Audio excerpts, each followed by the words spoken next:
starting to soak in that we deep into the carnival season, and I probably going to name every episode. Last episode was Tobago. This one going to be named Fufulu. It's bad. The more I hear soca is the more it's starting to weigh heavy on my soul.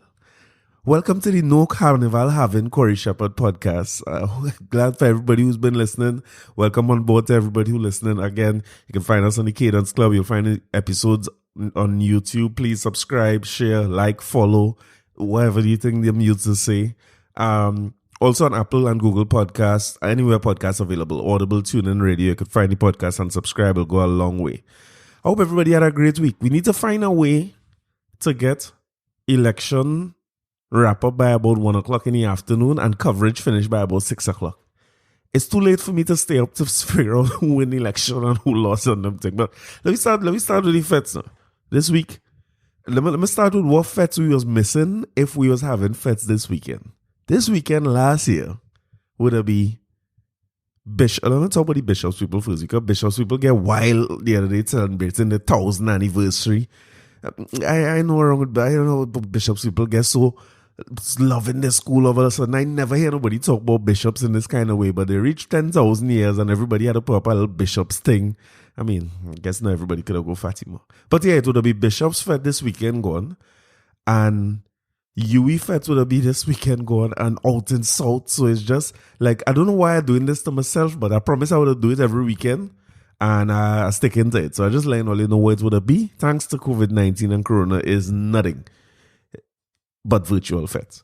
But let me say this, right? Last week I talked to my boy Pablo. Pablo is my fete partner, I tell all you. Now, my next fete partner, I find I ain't hearing from she at all. Like, she more depressed than me, because since me and Pablo gone all over the place and all kind of things, Stacy's my next fetting partner. We fetting everywhere. All the fete we go. We going fete by ourselves and we having a time. But I find she low this carnival season. But you see. Let's see if she come on. But last week, me and Pablo was talking about the virtual fete thing and saying it's a waste of time. Listen, I was talking to my guy Al too. The virtual fete thing depressing, because you see this kind of, wait, is log on and you have to watch the thing. And like I see Caesar's Army launch a new concept. And let me talk about that concept for a while, right? I'm going to talk about both sides of my mouth here, because I'm not going that. You see that I had to buy a headset and I had to create an avatar and see if the avatar looking like me, you know what I mean? And then go in the fete. It's a different zone with different people with them avatar. So I getting blank in real life all these years looking to wine and woman in fete. I will make an avatar and my avatar getting blank in the fete. What kind of depressing virtual depression is that? I ain't doing it. But I find the idea real innovative. I feel like some of the things, I'm hoping that some of the things that people figure out how to do and implement for this season, where thank God Caesar and me doing something. I'm glad for any promoter who trying something. But I hope like they take elements of this and use it when we back in our carnival in full swing. So let me go into nerd mode for a minute, right? It's lecture in innovation and entrepreneurship sometimes. And while I might make joke about the idea and thing, one of the things we always teach in innovation and entrepreneurship class is that trying something better than not trying anything, number one. But sometimes the idea you come up with or the thing you innovate with, that itself doesn't be the commercially viable thing, you know.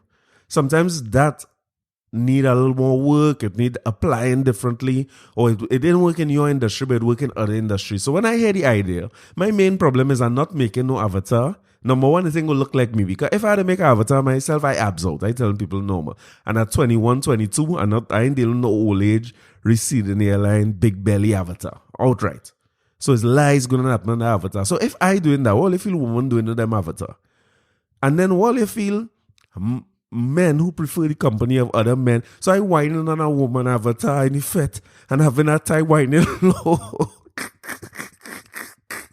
And it's heavy sword fighting I playing because I'm front wine with a woman. You know what I mean? I go past. I feel a cool on that. And I'm not right. I'm not taking no blank from no woman avatar. I find that too depressing. I ain't going through that.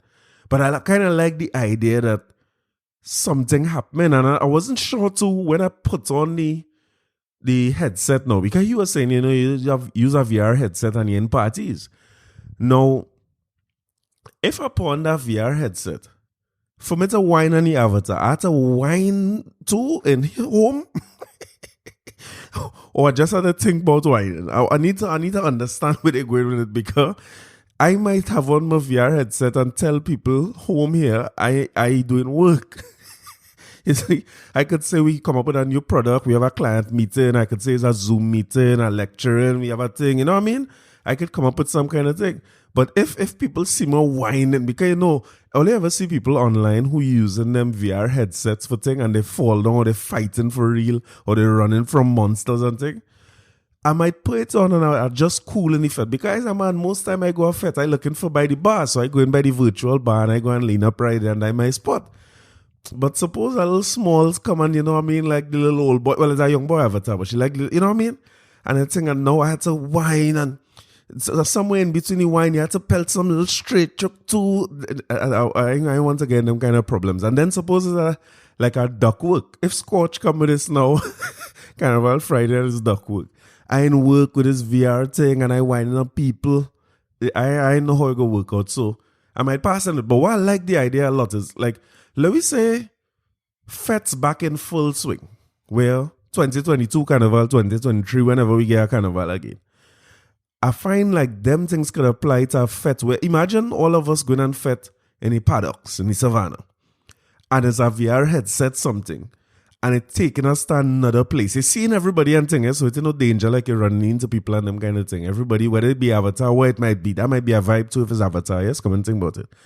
But the avatar is where you're seeing, but you could the physical person there too, and it come like we fetting in Saint-Tropez, or you know what I mean, we somewhere else. I find that could be a vibe. So a salute to Caesar's Army for the innovation and trying something different and launching a new platform that, and I'm sure, knowing the way they think, it have plenty more applications for that outside of just fete. So I'm sure they go apply it in business and all over the place. So salute. That is a great idea.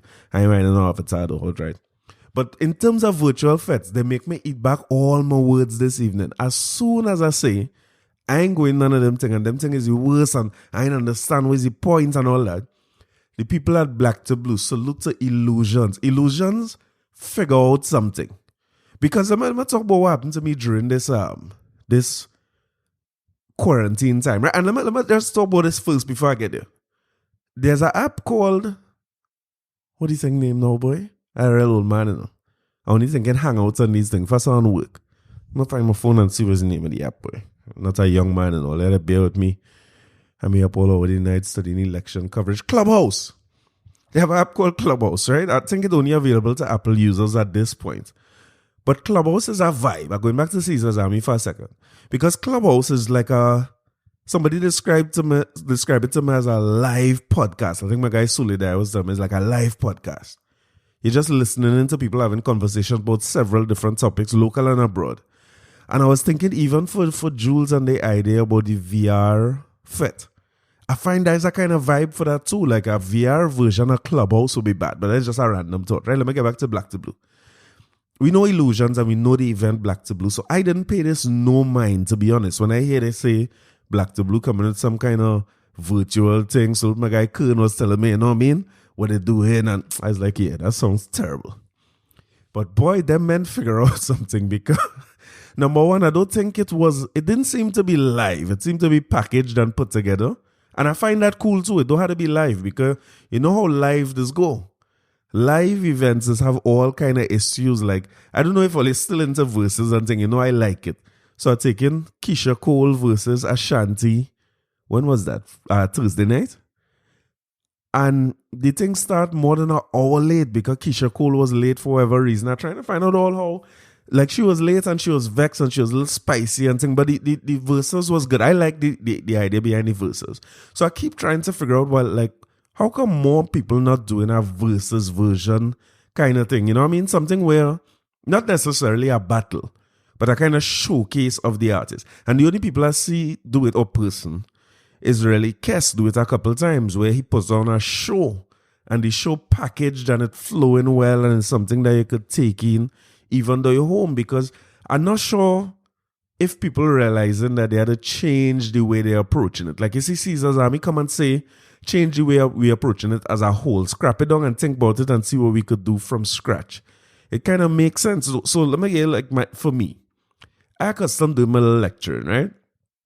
And as a man like to go and if you give me a group of people to talk to, I talk with you whole day. And in between there, I go sliding all marketing, all innovation or whatever, and hopefully people learn what they have to learn and we looking good. Everybody pass and they move on, right? So I enjoy that. Now, I always used to say when lecturing moved to online, because COVID or no COVID, academics was done moving to online setting already. So even some of the courses that we lecture, they already had a more online component where the students have all the material, all the slides. They had to come to class to discuss the thing. It's not so much a teaching type of thing again, right? But I find myself having to do a course just when the thing locked down. So I done committed to doing it already, and now I had to do it via Zoom.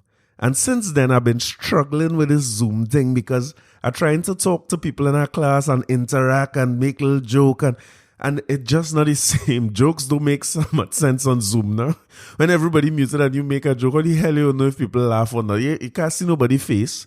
No matter how you tell students, listen, it's mandatory for you to show your face during class, turn on your camera or whatever. Nobody ain't taking you on. The best meme I see online this week is one where a woman sleeping in front of the computer and a whole Zoom call going on. I think that's what's be happening in every one of my classes. But there's a girl who was in one of the classes who tell me, I had a one-on-one meeting with her. And she was telling me that, listen, your recordings is real help me. She said, it's never been in class. She said, when I turn on that Zoom, it's because they say you need a certain amount of attendance. She said, but I have thing to cook. I see about thing home. I don't have time. I move in house. She said, but I go back to the recording. And then, when I go through the recording, I starting to get the concepts and things. And when I see the paper she submits, I say, but this girl, she know what she's saying. So what I end up realizing is that the problem is me. The problem is not the students and who want to turn on camera. The problem is me. So I had to adjust. I can't approach lecturing now like if I just gonna take the same lecture I was doing when I was seeing 30, 40 people in a class and just do the same exact thing when I seeing 30, 40 people on a Zoom. It's not gonna work. And this is what I'm not understanding with the virtual fete. This is what me and Pablo frustration was last week. Because we talking about virtual fetes, like the performances, the way it's structured, the way they're selling it from Soca and Mocha and all the rest of them come up the road who's trying to do it so far. They're selling it like if it's still a fete, where it have a break in between performances and man have to talk and tell joke and whatever. And it's kind of just awkward. Like, why am I sitting down looking at this? Why I need to sit down and watch this? And then the timing you're coming with, you don't know what a man have going on that night. I don't know if people was putting aside time. I don't know how your life set up. If you was putting aside time, the boring self, to sit down and watch a virtual fete in the night. So I just couldn't understand it, but Black to Blue figure out something. Because them men keep a real tight program. I think it was Roman Sarala, I want to say, I hope I didn't get that wrong. Come on, and they just do some little nice intros. Well, I nearly take it off it, to be honest, with the people from Illusions. My first reaction was switch off this. Because from the time they start off, they go on right into a flashback to old Black to Blue, people whining on people and people performing. And listen, I started getting depressed. I said, what are you doing this for? I don't want to see no old carnival. I find that should be a rule. Don't show me too much of old clips or what life used to be like. Don't mama guy me. If you give me something, give me something. Don't mama guy me. Don't come with that. But they show the old stuff and thing, and right, it was nostalgic and all that and depressing. And you know what I mean? And they introduce the charities and what the causes that they're doing it for. Let me not say charity. But one of the things I like that they say, boy, if you was in Black to Blue right now, we'd have food set up and everything. They're known for that, out in South the Illusions people, the fetes, they're known for the food and thing. And they say, they did some of the food and donated it to people who think. So now I'm feeling bad to change the channel because I'm feeling like them, I feel like it's one of them donate to the child in Africa. I say, all right. They donate the food and thing. Let me just take it in still. And then soon after that, a DJ play. Now, when the DJ play is starting to fade again, because I don't know how long I could sit down and listen to a DJ playing. And what would have been nice with virtual fetes is if you could have a fete home by you to watch the virtual fete, that might be a vibe, but defeating the purpose. So it's really just you home. So when the DJ playing for too long, I thinking, it's almost like my feeling is, I could just pull up a Private Ryan podcast anytime and take in the same thing. But boy, it didn't take too long before a mini pull up. All of a sudden, you see a mini driving and it's like, who is this? What going on here? And boy, Farmer come out. And let me tell you something. I don't know, it's a no Calypso Monarch or no Soca Monarch. I don't know what it's having, but I want to crown Farmer Nappy one time. I want to give him the King of Carnival, King of the Groovy, the Power, and the Calypso Monarch. I've given him everything. Because that man, he's not like me, the lecturer who trying to take the live class and try to make it into online class. Farmer performing like he performing for me personally in my living room. I don't know if it's because his song is a backyard jam thing, and I really like the backyard jam too. I know that. So maybe I'm biased with that is, but it's the way he vibe. And here Farmer singing hard. Like if he's singing in front of the audience, really, you can't stop it while Farmer singing. And then he engage in the little, it has some girls on thing on the, they make a set with a little, it looking like a backyard, I suppose. And some people on a little bench and a little table and thing, just like you would have home by you. And boy, that man, when he started to sing, pack all my clothes in a garbage bag. Boy, you have a little red bone sit down there, the man gone by and the girl feeling uncomfortable. But boy, when he's an artist and an entertainer, it's a hell of a thing, because I see her go from feeling awkward and uncomfortable because, I mean, he's the center of attention. It's a tens of thousands of people, but them cameras just feel like millions of people watching you. And this artist come and sit down by you now and singing about you pack all my clothes and everything is for this reason. And you ain't give me no reason. I said, this is the end now. You see, and here now, she blushing, she thinks, she feel. But boy, I say she go from that to throwing some ways. He going by the next one now. He throwing here now, and she deserve the crown too. She should be Calypso Queen of the world. Because in the little virtual thing, without no mask and thing, because suppose, let me just assume everybody was tested and everybody take the temperature and all them nice things who was on the stage, right? But my girl, she get a little wine and everything and felt nice, man, you know what I mean? Big people party on the liquor. My girls are a throwback some way, son. Farmers are a throwback some way. Listen, go on YouTube and watch Illusions Black to Blue. It was bad. It is a vibe. And when and you know, the nice thing I like about it too is that if you let the performers do it right, if you think through it the right way, then I should say, you should really package it and put it up there so that whatever cause you're trying to support, you don't have a small window or one night to be able to collect money or to be able to donate for that. If you set it up in such a way, because not everybody going to be able to watch that on a Saturday night. If you do it on a Saturday, whatever day, and you put that on YouTube and send that out to your fan base or make it available for everybody like it's available on YouTube now, people could go on and watch it on demand whenever they're ready.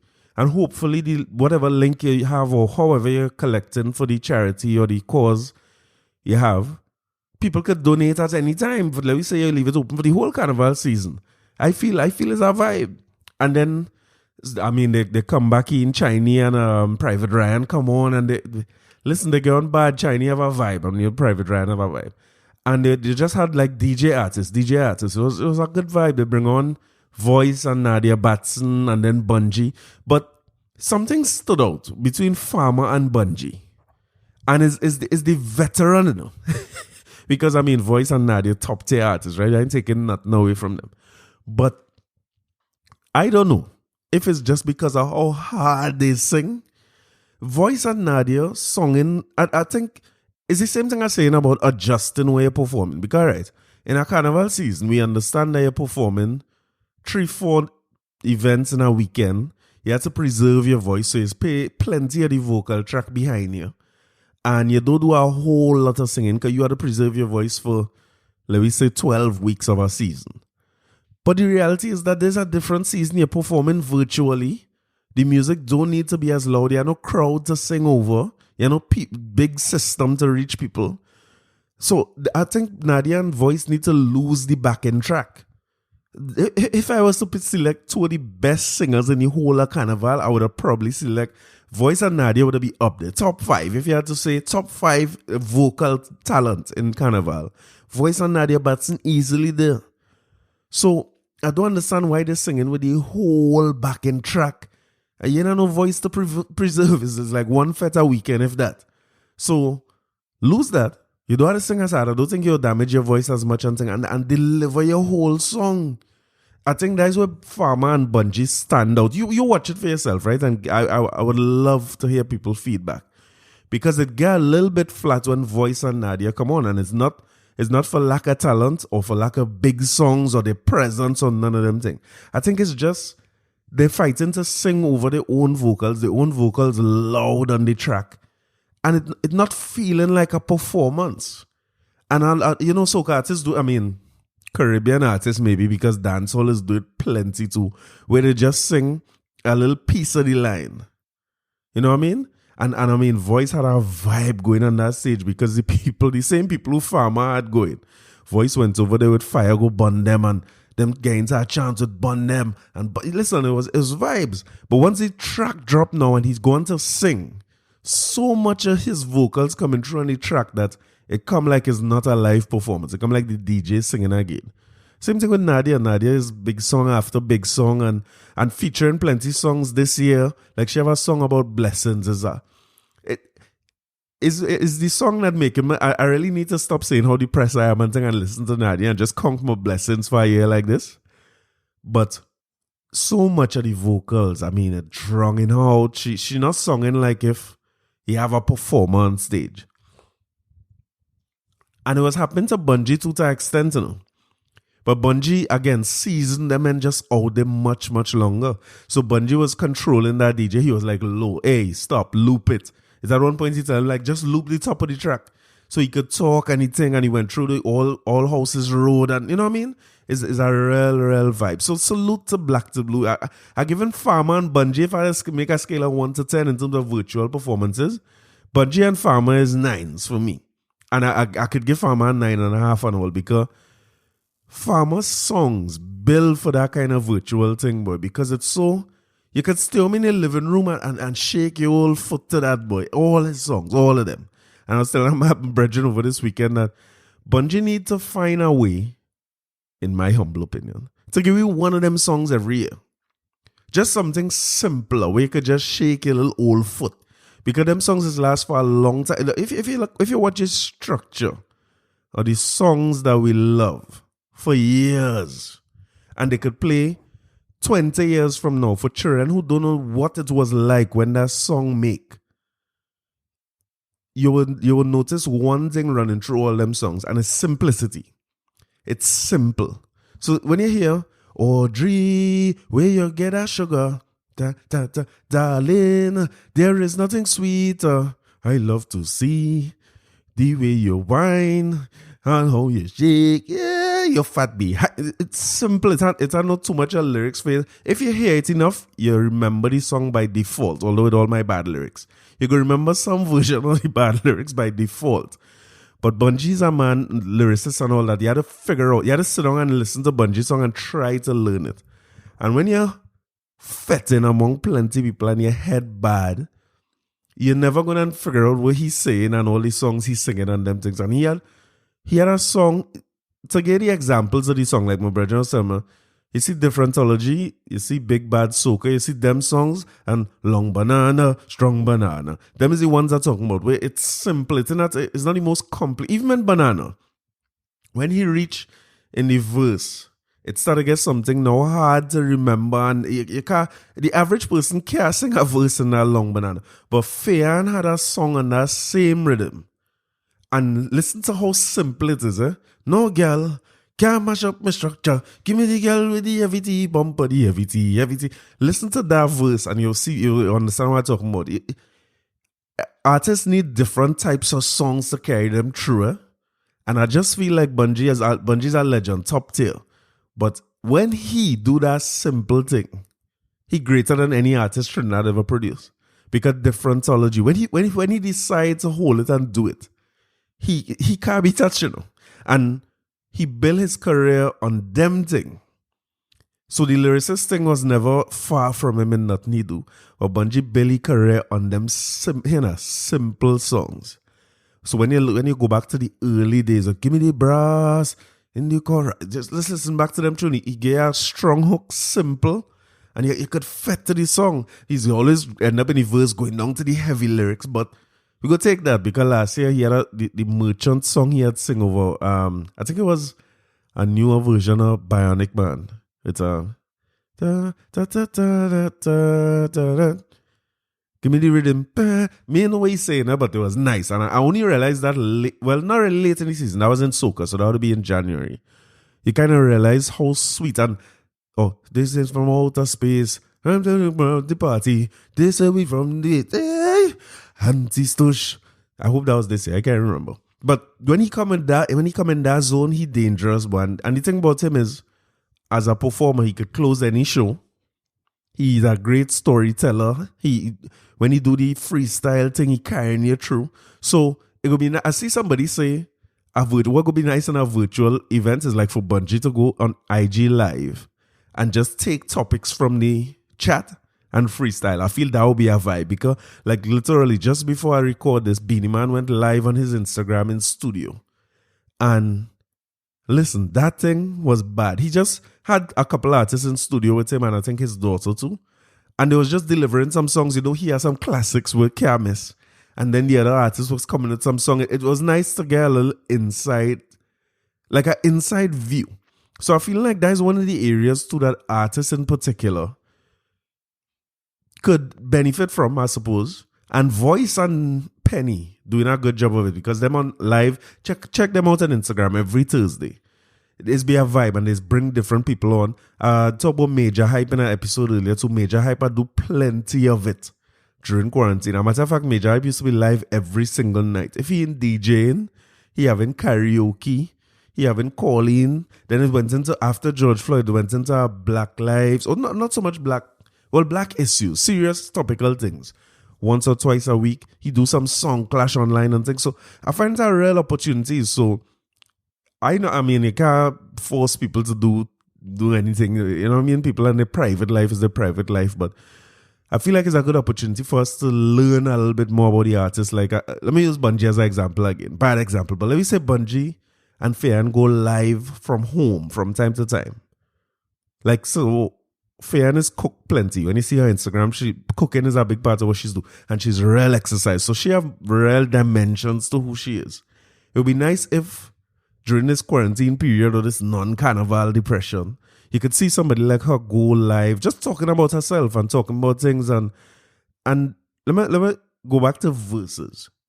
One of the things I like about verses a lot is not just the song for song. If you know me, I like Clash a lot. So any version of a Clash, I will take that. But what's grip me a lot in verses is that you get to hear a lot of the stories behind songs. So when you hear Babyface and Teddy Riley, who started off, and Babyface had asked Teddy Riley, wait, you do that? And he was like, yeah, I was in the studio with Michael, and Michael had come up with, you get me? We don't really get much of them stories here, you know. We don't get a lot of them stories locally. So it would be nice to see something like that because when I saw how much of Nadia Batson personality came out in Yellow Cow TV, I hope they come back fast. It's easily one of my favorite shows locally here. When I see how much of her personality come out in there, I would love to see her do performances or play her songs where she could tell you, listen, this is what I was going through when I write this. This is how I come up with this hook. Me and Colonel Roberts was in the studio together, or Marshall passed through and he asked me for a song. And you know what I mean? Some of the backstories would be nice. But I'm not sure if the virtual fete is the space for it, or if we need a versus format that could facilitate some of that where the artists get to show, we get to show respect for them, but they also show their respect for one another and just tell some of their stories and give us a little more insight into it. Now, the artists do it on Instagram, like Marshall shows a lot of his life and so does Faye, and she shows a lot of exercise, but on a live is a different kind of vibe where you feel a little closer to them on a live. But again, salute to Black to Blue. I was in a meeting last week, I think, with one of these companies who usually sponsor lots of carnival events. And they were talking about the issues with the kind of requests again for sponsorship now. And it's not that they wouldn't do it, but why saw Black to Blue do with their sponsors? Listen, they had sponsors and people, they really integrate these sponsors into the performances. people holding the drink and they dancing and thing. They have a big sign for the next one in the back. It was well done, well put together all around. So I'm going back to my rating. I'm giving Farmer and Bungie a 9 for sure. Voice and Nadia, I give them about a 7 because it was solid. But they really had lost them vocal tracks and just give me the song, man. Give me more you. You don't want to see you know what I mean? Someone is like peeling off the plastic a little bit, maybe is what I'm trying to say. But all in all, again, Black to Blue at 10, you know. Again, Black to Blue at 10, they come good. So I hope that the artists involved, the other promoters, whoever coming with something this weekend, I suppose we in the heat of the action now, you know, we only have about 2-3 more weekends till no carnival. So let me see what other people coming with, but at least the artists and them set a tone, the DJs and stuff are giving all the DJs a solid 8. Boy, it have a man who had some vibes there. I can't keep up with the youths, you know, but it had a man. He come on just before Bungie. Whoever them is, them are real vibes and real energy. But they play real power soca and that make my heart race. I didn't think I able to power soca again. My time passing. Now, one of the things that I'm trying to do as well, or doing, is taking in plenty soca music. So I hope everybody grateful for this because it's hurting my soul to listen to so much soca and I can't go nowhere. And then Marshall come with this song about I could surely do with a good fete right now. Definitely do with a fete. Why? Why was it necessary to sing that song like that? That song reached me. Because I think with COVID and all the other different things, the thing that we need the most is the thing that will hurt us the most. Where we could just go a fete and forget we worries and drown with sorrows. But the sad thing is we know we're going to pay for that about 2 weeks or 3 weeks down the road. But Marshall do a real good job putting together that. First he come with a nice little song about life and positivity and all them thing. And then he come and do this surely do with a good fete. And you know the thing about him, he ain't coming out of Toco at all. You staying up in the bush, like Stacey say, every video Marshall do now is up in the bush. He ain't care what he's singing about. He ain't coming out of Toco at all. I guess he trying to stay safe from COVID. So I ain't hearing about Marshall and no virtual performances. I don't know if you will get a little virtual Marshall Monday. I know it is happening, but I myself end up in Toco this week. Well, past Toco this weekend. And I realized that phone reception might be the reason why Marshall didn't have it. When Marshall posted them thing on Instagram, that could be from 1995 because reception up in them parts is a definite problem. It ain't looking good. But happy birthday to my guy Juan. My guy Juan and his family invite me and my family and everybody and the family to come up in Grand Riviere. I kept saying Balandra all the time when he tell me we going up there. And I don't know where I get this Balandra in my mind. But Balandra are real close compared to Grand Riviere. I don't know if only know Grand Riviere, right? I don't know if it's the original place, but that was a real popular spot people used to go to watch turtles and things back in the day. So if you're listening to this podcast long, you know Alvon, right? Alvon had a place in Toco. We used to go from time to time. And from there, we used to go Grand Riviere Beach. But I don't remember Grand Riviere being so far from Toco in my mind. But only Grand Riviere far. I drive till I nearly dislocate my shoulder. I say, but we can't reach here at all. It's a solid 3 hours to leave from here to reach up Grand Riviere. But boy, it was worth it because just getting out of town, important. Listen, you might underestimate. I underestimate. Let me talk for myself. I underestimate how much your body and your soul is just need to get out of town, get away from everybody, and just, like Marshall say, vibrate on a high frequency out in the bushes. It's important, and watch the ocean a little bit rather than watching the four walls all the time. So the drive was real long, but it was worth every minute of it. And when we reach there, we have no cell reception, no cell phone reception, no Wi-Fi. Everybody, my partner, one daughter, she frustrated. She's like, this is terrible. I don't even know what she was saying. I can't snap, I can't this, that, and third. But it's making you realize how much you don't need them things and how unimportant them things is. You know what I mean? You'll be so attached to your phone and the devices and the laptop and the emails and everything. And then when things like that happen, where you go up there and there's no reception, I did from Friday, I leave there Sunday. And you just quickly realize that nothing ain't going to happen if you're not in touch, you know. Whoever was trying to call you, they will call somebody else. Anything gone wrong, they will figure it out. Everything going to be fine. So, I might be using that as a catalyst to disconnect from time to time. I think I owe it to myself to find a way to disconnect a little more often. But up there is a whole different world. Because first we was real concerned about, like, we went for a walk a morning, we went away, walk with your mask. Just nobody studying you with no mask up in these streets. Nobody's turn COVID up there. Like my brethren says, a tongue problem with people living close together. COVID is no country problem because nobody in studying you. We went up there. I mean, all the bad talk. I have people to bad talk in this for breaking COVID regulation and thing, at some point in this podcast. But I good breaks on myself, because I reach up there, going by Shark River. I had a brethren who was working, he was working in one of these telecoms companies down here, but he's from Jamaica. And he always used to begin to talk about, boy, you don't know your country. Trinis don't go in their own country. They like to travel abroad and things, but they don't know their own country. I said, boy, I know everywhere in Trinidad. He said, you ever went Shark River? I was like, what do you mean I must go Shark River? I lie like hell. I didn't know where Shark River is. I'm so shaped. But this weekend, I get to find Shark River and take a bathe in Shark River. I thought the river was closed/open, whatever the regulation is, right? And I break plenty laws too, because apparently part of where we was bathing is on private people property. But Shark River, real nice. I don't know if people know up there, but it's between Grand Riviere and Matlot. You can't miss it. They have a big bridge you're crossing to get over, and they really, whoever taking care of, they're doing a good job because they have the area clear and nice. Somebody tell me it's because of COVID. It's enough people not coming and messing up the area. But even if you don't want to break the regulations like myself, and just take in the scenery, and you have the chance, just go and take it in. You refresh your whole soul. Because just the view and the clearance and everything, and just hearing that water, that bound to ground you off a little bit. So we went down there, the water is ice cold. But once you step into that water, you're all right, boy. And just just reconnecting with nature, to dive in that water a little bit, you know what I mean? That things sap your back, sap your whole pain. There's some rock under there. You have to walk to get into the river. That gain your foot getting a good little massage and make a comeback. Them things important, but I feel like underestimate how important those things are. And we bathed apparently on the people private land for a while. Not even realizing that the next side was bigger pools and more to see. Like you could swim out and go all the way out to where you're starting to meet the beach.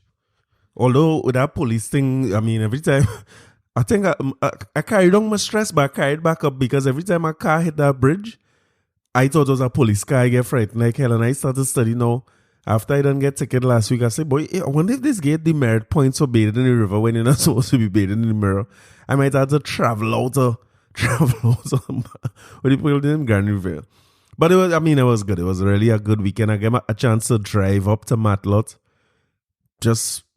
I haven't been there since I was a child, so I really want to see what the village look like and everything. Hopefully get some fish up there and thing. And when I driving up there now, I sit down, I bareback, nobody in my car have on mask. Why I could pass? A whole police post. 2 police sit down inside there. It's barely, it's a police station. It's not police station, right? But it's really 2 container. Police and look like they could fit inside. So the man outside taking breeze and I pass their bareback and thing, I guess. But them ain't studying me. And Matlot River, right down the hill from them, people bathing and having a time. So apparently I had much to study when I was in Shark River. I was good to go. And the house we staying in Grand Riviere too, that and all, just relaxing even if you didn't leave the house. They have a beach you could walk to. Zachary was calling it a private beach. It really just a hideaway. It's secluded. You just climb down from the road and a nice little beach down there. And the house have a full view of the ocean. Yes, you're looking outside the North Coast. I think we see APT James and all. Well, my eyesight isn't so great. I see a boat and I really assume it's the APT James coming from Tobago, like he was coming back with PNM votes, you know what I mean? And he votes PNM, so they was coming right back on the APT James. So listen, let me talk about these people and the election. We hear, let me talk about it. I don't want to tell people I told you so, but years ago, when Watson Duke swim from Trinidad and Tobago, swim from Tobago to Trinidad, I was saying, listen, all you underestimating this man have a chance. Now, I and all started to take back my talk after the general election. Keep in mind, general election was just the other day. And it looked like they get washed out in Tobago. It looked like that would be the end of them. But THA elections come up. And I mean, I tried my best not to pay attention to too much. I just find it had too much elections. So they have 5 by-elections down here in different seats. And THA elections going on Monday. And little by little, the results coming in and they're starting to look a little less and less PNM every time you see more results coming in. And in the end, the thing turned out to be 6 apiece. 6 for the PNM, 6 for the Watson. So whatever grong, I don't know what went on. But Watson Duke is a man to me. To be honest with you, one of the things I feel with him is that he don't ever stop campaigning. Watson Duke to me seemed like he always in campaign mode. So by that observation, he could always be a hard man to beat. Because we have a tendency with the 2 biggest parties in this country, we have a tendency to ramp up when it's election time and disappear when it's not election. And Watson does seem to be that same type of person. He seemed to find a way to keep himself, I suppose, through what he doing with the PSA and all that. He stays in media more than the average person who running for a seat. But it seems as though he also keeps his foot on the ground, like he in the constituencies, whether it's him personally or his team, they're working all the time. It does seem to be, them like Brian Landon sing a song, We MP. It does seem like if Watson have that kind of issue with people on the ground. So somehow, within the few months that election passed the other day, general election, and now, where it was looking like PDP was losing traction, them men gain real traction, and now the THA is 6 apiece. Now, for some strange reason, in this country where we already had issues in elections where they had an even number of seats, and somebody get the even number. You know what I mean? But it does seem as though there's a problem here because we adjust it in Trinidad, but we must forget to adjust it in Tobago as with everything else. So now they have 6 apiece. I'm not sure what's happening. I don't know if we're going back to spiritual and moral values to decide who will be the leader. I see one of the, I don't know what to call them, a pundit on one of the TV stations tonight saying, well, what about if we give each one of them 2 years? I actually find that is a decent suggestion.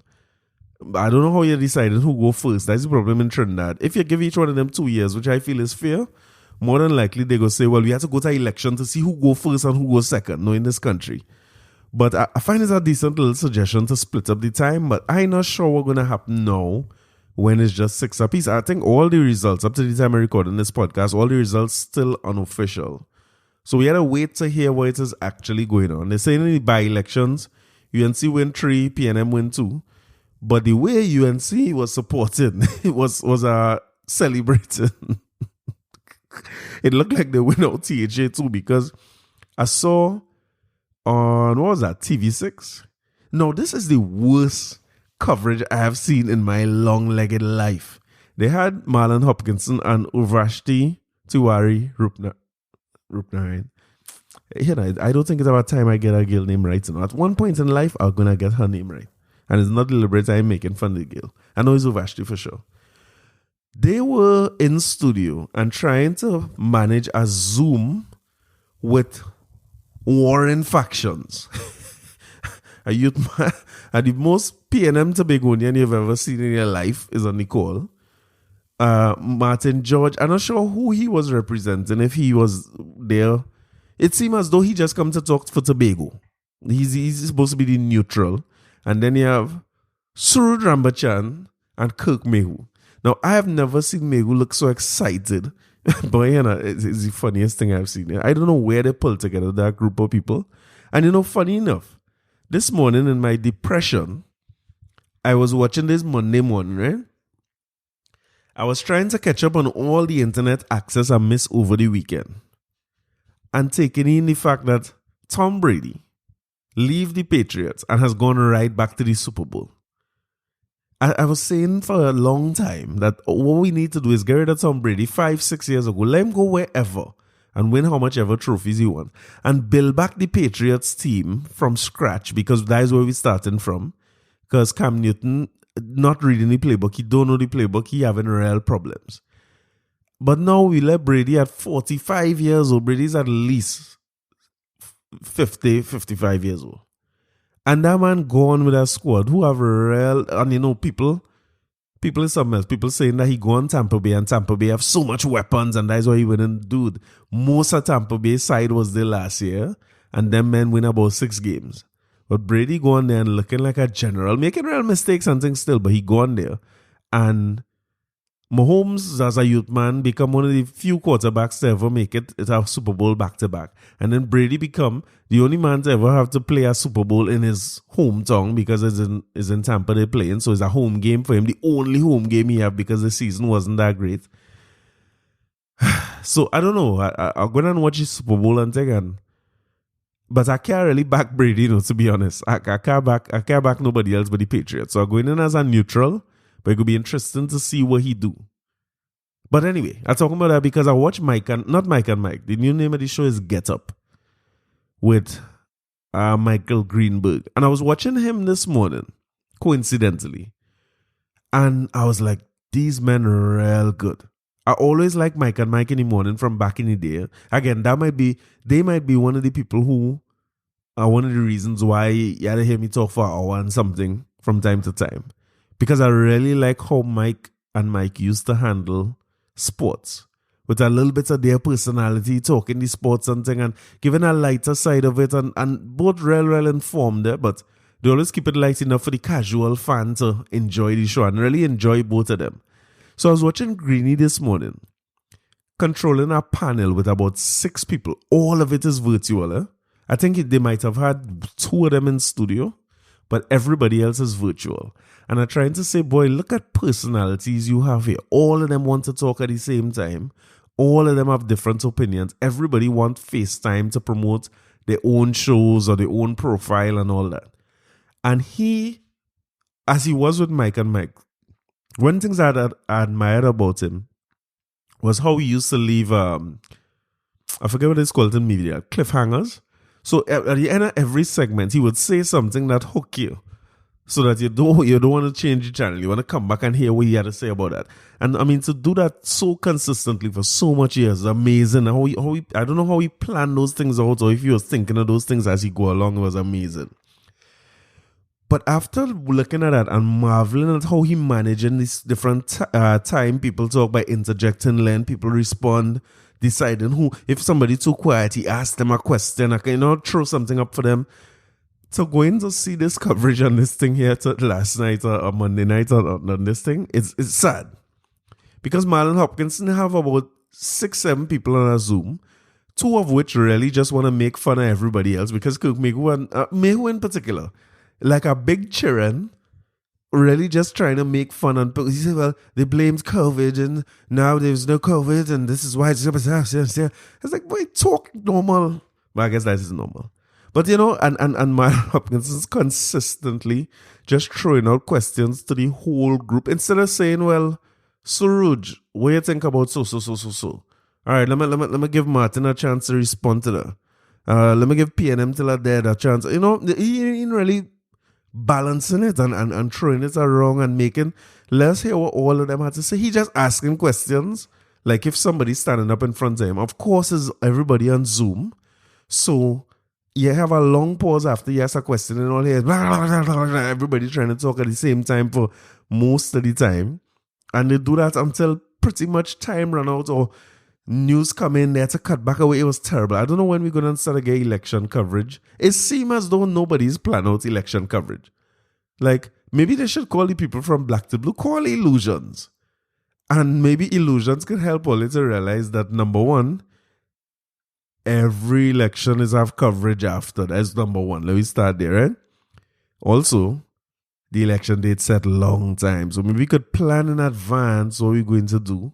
So we know who hosting it and we know who are the panelists we're bringing on and we know how we're going to, we have a little a pre-production meeting so we could just, you don't have to try to find the panel after results started coming. It always feel like if when results started coming, somebody say, oh shit, who you going to get? Let you try and get me who?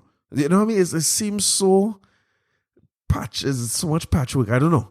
But I'm looking forward to seeing the morning shows because it's really big news for Watson Duke. Congratulations to him. So we have now we have ketchup, mustard, and relish. It's great. The more the merrier. The more all they come in, the merrier. It's beautiful.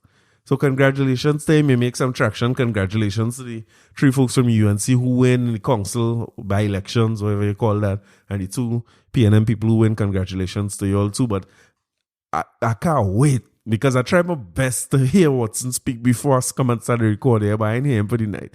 So I know tomorrow morning he gonna be bad. Wherever he come with, he gonna be bad. So we looking forward to hearing from that. What else we have happening here, boy?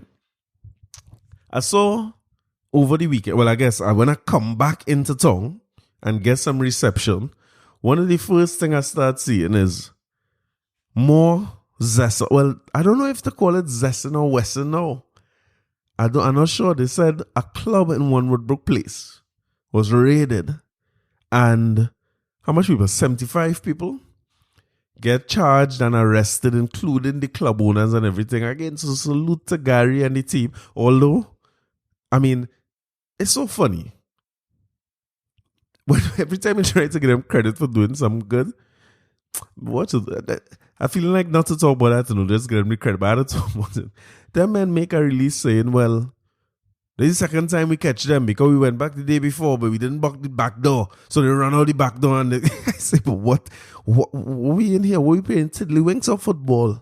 What is this, a nursery rhyme? This is kindergarten? So you raid a place.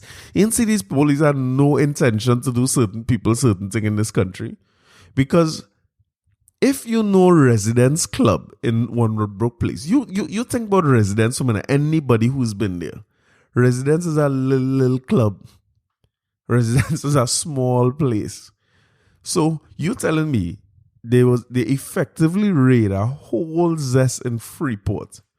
We're looking like a warehouse type venue and an open piece of land. So they work out everything. Well, maybe it's just because Freeport Police Station much more efficient than St. James's, because them men try to raid a club opposite the police barracks where they have training school for new recruits of police. The club is opposite the barracks. And only block the front door. And only say that in a release. Why they didn't just don't tell nobody nothing? What about we just don't say nothing about that? You know what I mean? Let me just pretend that never happened and just say we catch some Westers on the Saturday night and everything was good and you'd get some praise. But you're telling me the police training academy, the police academy was a comedy. So I don't know, maybe it's still a comedy in this country. Because them men need no vehicle to go residence. Them men could walk across by residence. And them telling me they get information that they was having a party the Friday night. But they raid, but everybody run out the back door. Let me repeat that for you, right? In case you missed what I said. They raid the club, but everybody run out the back door. Everybody. Let me draw a little parallel. Let me see if I can draw a parallel. Let me talk about a sweat. I started to play some football again. And right now I have on about 15 extra COVID pounds. And I wasn't fit and slim before that. So you know what happened to me right now. But gratefully these fellas in the area here pulled together. Hey, sweat legal? I talking about this like sweat legal? Anyhow, a bit nervous. So is that the merit points to sweat? Hypothetically, there's a sweat that goes on in an area that I may or may not live in. And when we go out there and sweat, right? I have a tendency, I guess because I get married at 40, I just assume everybody who married is about 40. And I just assume everybody is my age too.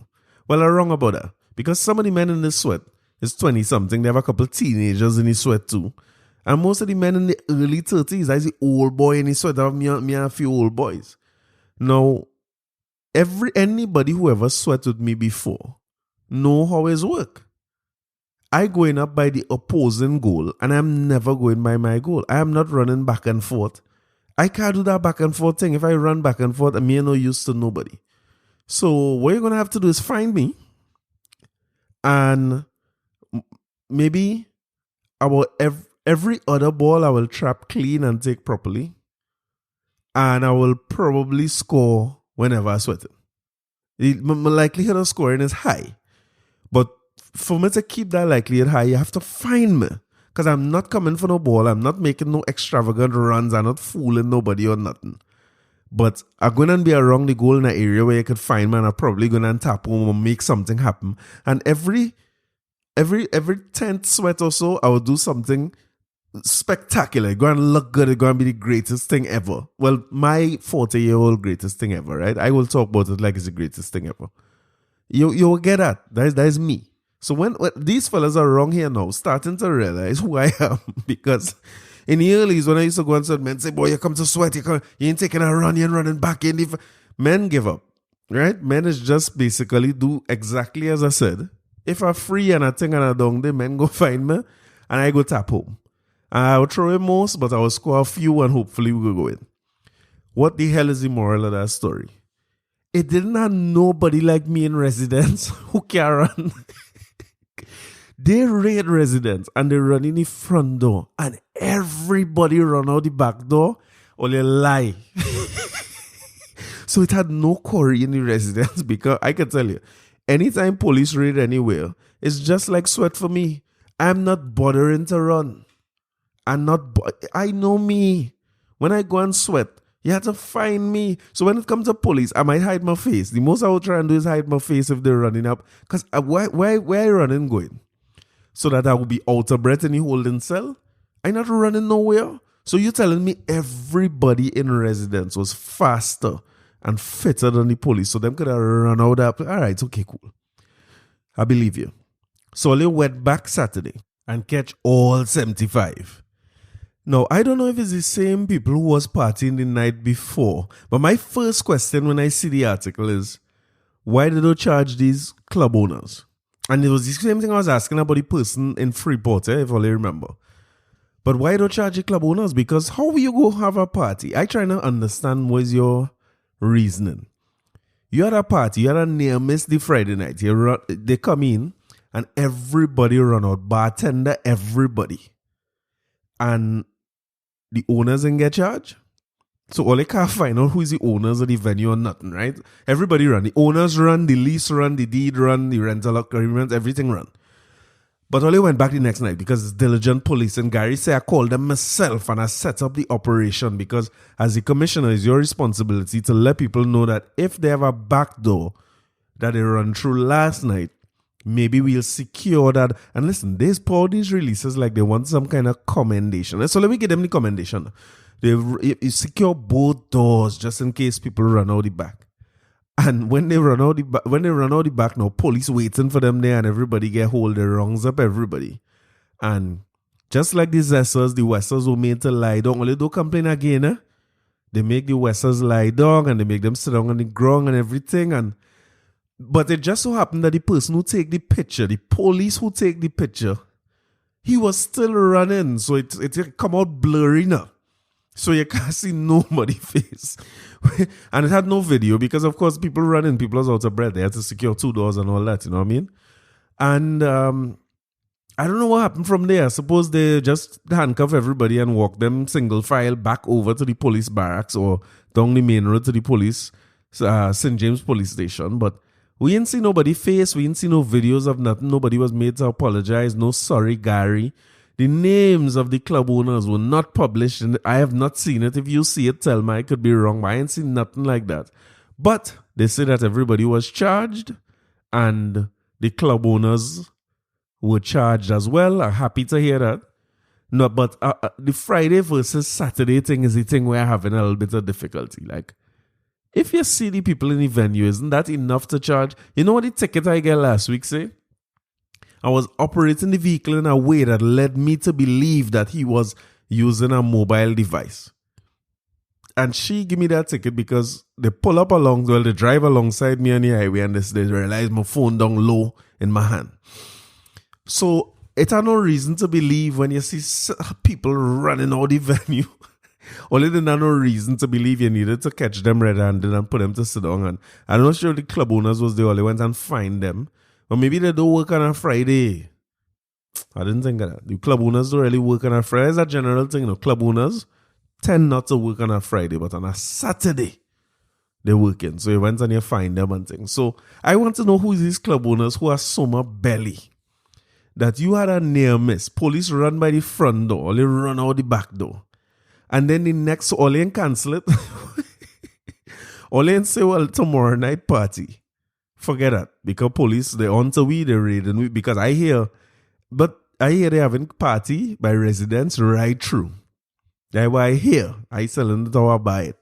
They say residents never stop having their little party.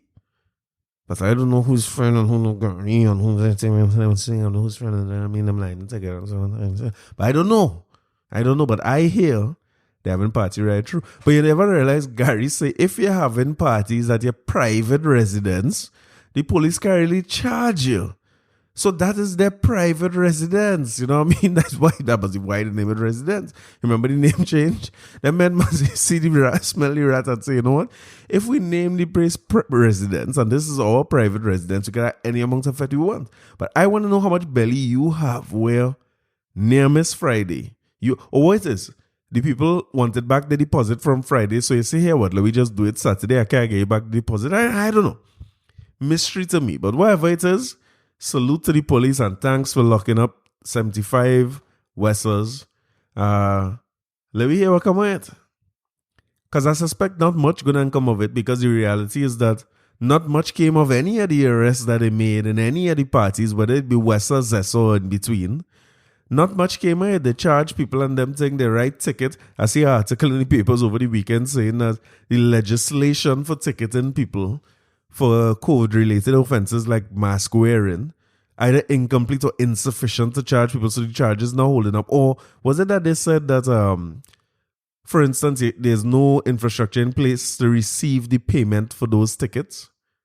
I'm not sure. I can't remember which one it was, but whatever it is, I suppose the right thing to do is to clamp down on things like this. So hence my fear in the river. But this is what I was saying the other day about people. It's human beings and people going to take chances. And it's when you get catch taking the chance, the problems is common. I think it's not so much for people who get catch and who ain't get catch. It's how it shows up the inequality in society and how some people treat it differently from others. And some cameras work much better and much clearer than others, according to who it has to take pictures of. Now, before we head out of here, some random things I had to talk about. I keep an eye on what happened with the Olympics. Now, I don't know if you're following it, but the Olympics supposed to be in Japan. That's 2020 Olympics. It delayed because of COVID, of course. But the Japanese look like they're pulling out. But I hear rumblings that Florida calling for the Olympics. Now, I don't know if all was paying attention to what was happening in Florida during COVID, right?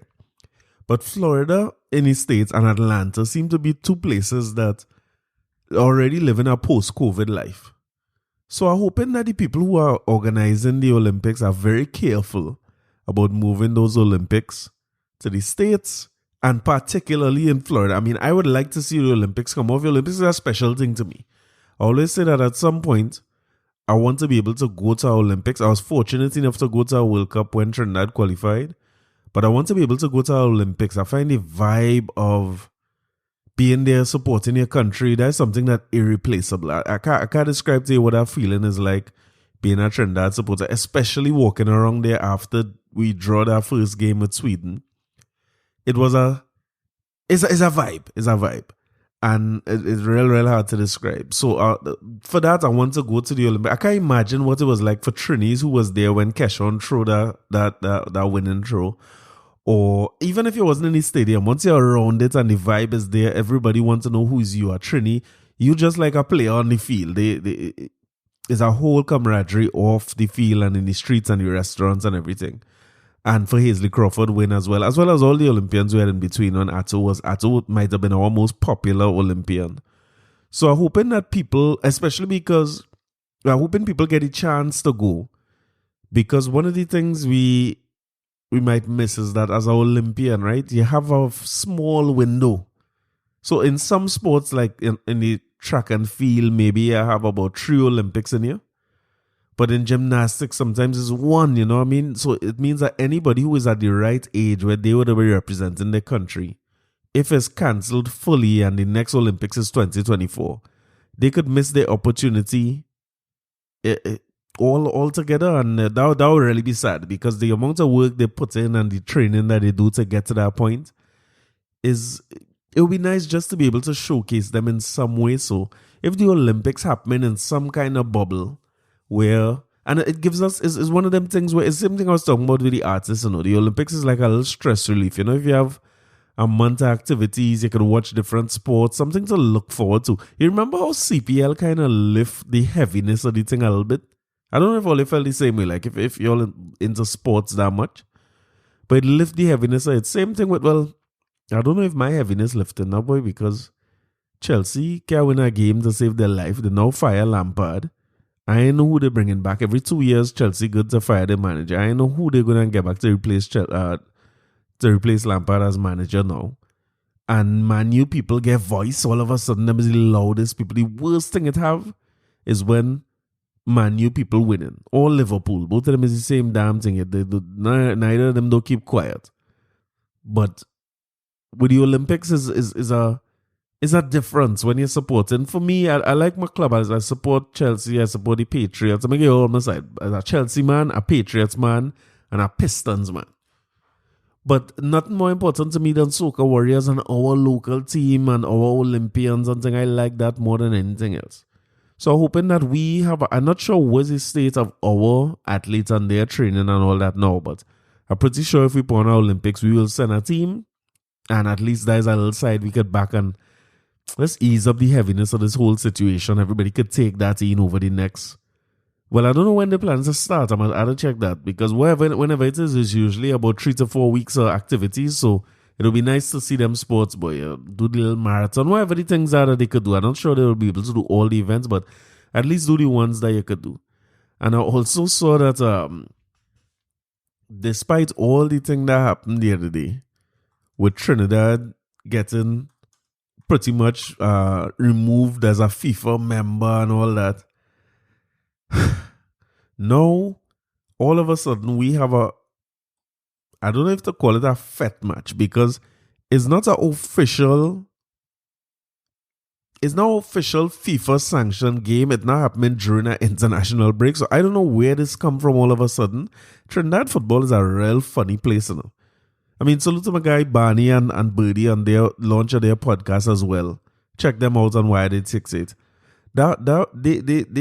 That's my football go-to guys. Them fellas talking football and do a great job at it. So most of the time I was trying to figure out what was happening with that normalization committee and whether we getting banned. Is really Barney was helping me with that info.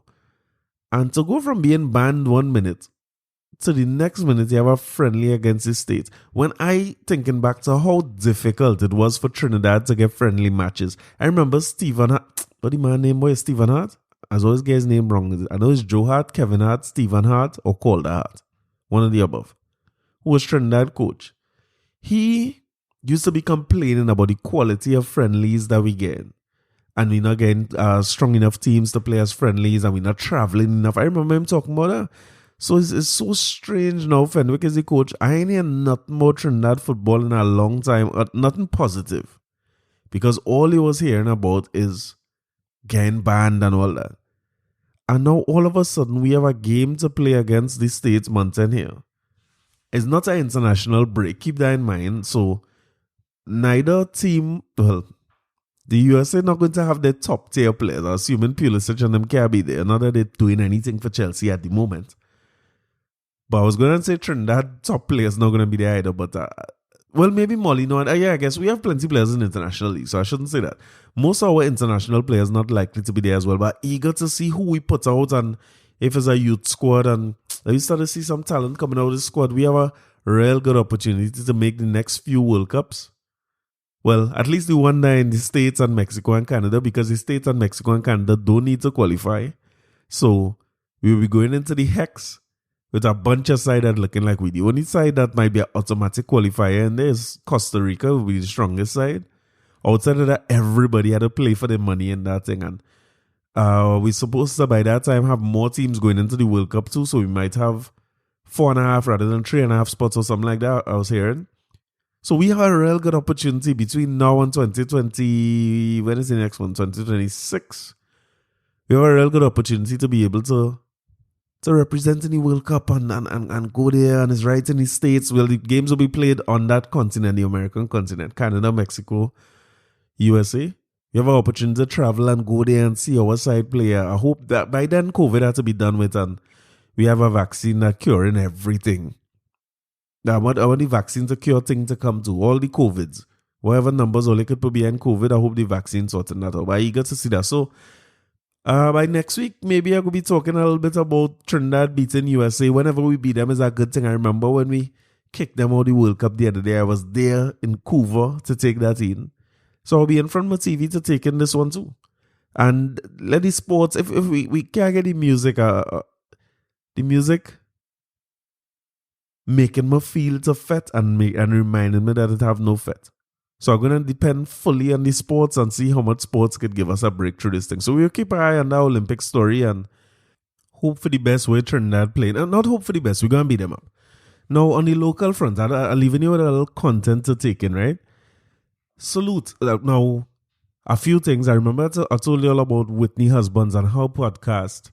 And she's back on. I saw her first guest was a girl named Meeks. People might know her from Instagram. I think I talked about this last week as well. But I see she have shown in Winchester on the show now, Island Lime. Check that out. It's always a joy listening to Whitney. Whitney energy like hell, and she bringing that local content. So I know if she going down the road with showing and them, she'll have some good interviews. So I'm eager to see how that goes, and that is up on YouTube. But I stumble across the next podcast too. The more depressing thing again, talking about Soca. So Soca or Die, a spin-off from the Soapbox Caribbean podcast with Bruce, Peter, Evo, and Kareem. They're talking Soca in general. I like the angle they take it. It's a little different because it's like hearing four people talk. So at first I was listening to it. I can't figure out who is who. And I was trying to figure out exactly what they're talking about. It was sounding like just four people talking. But I kind of like that now, and you know what I mean? I get accustomed to the episodes because they were breaking down like some of the virtual fetes and some of the things happening. And they did a real good breakdown of what would be a versus between Patrice Roberts and Alison Hines. And when I heard them break it down, I went and take it in myself because what I find was a little limiting about it is they told them what the theme of the sound for each rung had to be. So the first one was the breakout song, where what song bring them out? Of course, Patrice Roberts was When All You're Arriving on My Island. What that song is good? She and Bungie. And then Alison Hines, her breakout song was, I think, Ride My Rhythm. No, that wasn't that. Can't remember her breakout song now, but they I find that was a little stifling. I find you should let them play the 20 songs. Both of them have big catalog and big hits, international hits and global hits, timeless music. Let them play the songs in the order that they want to play the songs and let it be 1v1. I thought DJ Puffy and Rome do a real good job managing that too. So, I mean, it was a real good... I didn't realize that had happened at all before I listened to the Soca or Die podcast. But I enjoy looking at it and the camaraderie that they both had and the respect they show one another. The same thing I'm saying, we could do it some more of that and line up who versus who. I might even do some mock verses and see what might be the best matchups and what some of the songs will look like versus one another until somebody put on one. But salute to the guys and ladies at Soca or Die podcast. I think they're doing a great job. Take that in. It's available everywhere, it seems to. I check it out on YouTube. It was on Apple Podcast too. And they're giving a nice little breakdown. So I hope that they go into all the virtual events so that when they break it down, then I could decide which ones I go sit down and watch. Because I not going none of them, as I say. I can't sit down there on Saturday night. So it's nice to have somebody who doing the little curating for you. And let them give it the little rating. So if they say XYZ virtual fete was good, if it's still available on YouTube, I go take it in. So listen to them. And I go talk about wherever the virtual fete was about a week or two after them. After I go take it on YouTube after. But check them out. They're doing a great job. But until then, that's about it for me, you know. I get out of here. So until then, next week, everybody stay safe, enjoy yourself. I'll talk to you all soon.